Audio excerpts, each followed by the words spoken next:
હાલો મિત્રો, આપણે સવારનો પહોર થયો છે અને ઉઠી ગયા છે અને આપણે હવે જાવી છીએ મંદિરે. મહાદેવના દર્શન કર્યા અને ત્યાર પછી આપણો થારનો છે વાળો. તો થાળ ધરાવવા માટે આજે આપણો પરિવાર આખો આવી ગયો છે. અને જોઈ શકો છો મિહાનભાઈ, દીક્ષા, સેજલ અને મારા મોટા ભાઈનો દીકરો મંત્ર. તો અમે બધા અત્યારે થાળ ધરાવવા આવ્યા છે. તો થાળ ધરાવવા માટે બધા તૈયાર થઈ ગયા છે. માતાજીને ગોરદાદા શ્લોકનું આહવાન કરે છે અને ભોળેનાથને થાળ અર્પણ કરવી છે આપણે શ્રદ્ધા, નિષ્ઠા અને ભાવથી દાદા માટે આપણે સરસ મજાનો પ્રસાદ બનાવીને લાવ્યા છે. એટલા માટે તમે જોઈ શકો છો બધા બાળકો પણ અત્યારે ખુબ ઉત્સાહમાં છે અને જમાડવા માંડ્યા છે આપણે ભોળિયાનાથને પ્રસાદ. તો મિહાનભાઈ પણ તમે જોઈ શકો છો ધીમે ધીમે ભોળિયાનાથને પ્રસાદ અર્પણ કરી રહ્યા છે. ત્યાર પછી બધાના હાથમાં જળ લઈ અને શ્લોકનું આહવાન સાથે જળનો સમર્પિત કરવામાં આવશે.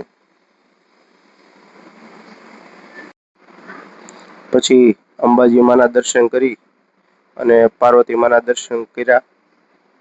સરસ શણગાર છે માતાજીનો, હાર સરસ છે. ત્યાર પછી અંબાજી માના દર્શન કરી અને દાદાનું આહવાન શ્લોકનું કરી રહ્યા છે હજી અને જળ સમર્પિત સંપૂર્ણ પરિવાર આપણો એક સાથે કર્યો અને બધા જ આશીર્વાદ મહાદેવના લીધા.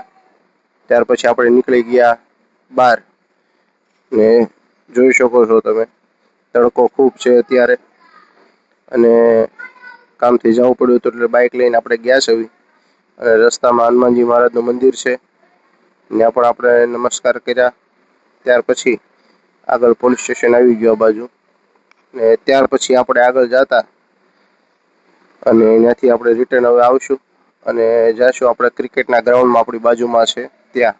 ત્યાર પછી આપણે આવ્યા છે એક ફંક્શનની અંદર. ત્યાં મારા પપ્પા, ભત્રીજો અને એક બીજા અમારા મિત્ર છે. એમની સાથે બેહીને પાછા અમે પહોંચી ગયા ક્રિકેટના ગ્રાઉન્ડમાં આપણી બાજુમાં છે ત્યાં. માવાણી ક્રિકેટ ગ્રાઉન્ડ રાશિયા પરિવાર ઉટવડની પ્રીમિયમ ટુર્નામેન્ટ ચાલુ હતી ત્યાં.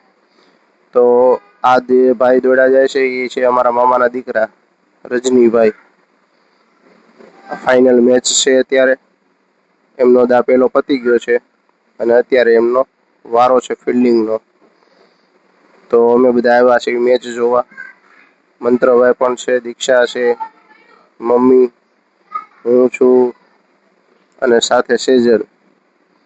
ફાઈનલ મેચનો આનંદ માણતા સહપરિવાર સાથે માવાણી ક્રિકેટ ગ્રાઉન્ડમાં એન્જોય કરતા રાશિયા પરિવાર ટુર્નામેન્ટ ઉટવડ અને આ મિત્રો છેલ્લો નજારો છે કે રાશિયા પરિવારની ટીમ જીતી ગઈ છે અને ખૂબ ખૂબ અભિનંદન એમને.